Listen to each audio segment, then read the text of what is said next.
শুনুন ভাই, বউ শাশুড়ির ঘটনা।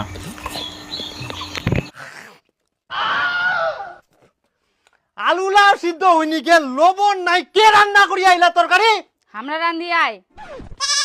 কি হয়েছে? কি এত চেঁচা একার দূর থাকি শোনা যা। আই দেখ কেমন রান্ধি থুইয়া অর্ধেক ভাত সিদ্ধ হইয়া অর্ধেক হইনি কে তরকারি লাত ফের বিগুন সিদ্ধ হয়নি আলু সিদ্ধ হয়নি কে শিখায় এরকম এক রান্না নিয়া ভাত তরকারি রান্না করি আসতে দেখি শুনি রান্না করবো নাই সিদ্ধই বলে হয়নি। মোর কোনো দোষ নাই, তুই তো কয়াস অর্ধেক কাজ মুই করিম আর অর্ধেক কাজ শাশুড়ি করবে।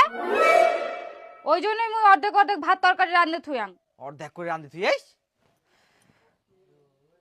বাস অর্ধেক সিদ্ধ হয় অর্ধেক চাউল ছে। বাস অর্ধেক তরকারি রান্না হয়ে গেল, বাকিটা শাশুড়ি করবে।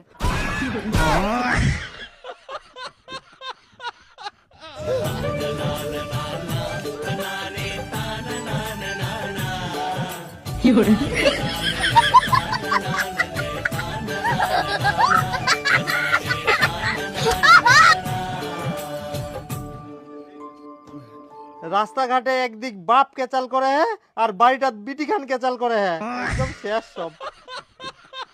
ওই শহর আয় ভাতলা খা তোর মাকটো আন দিয়া।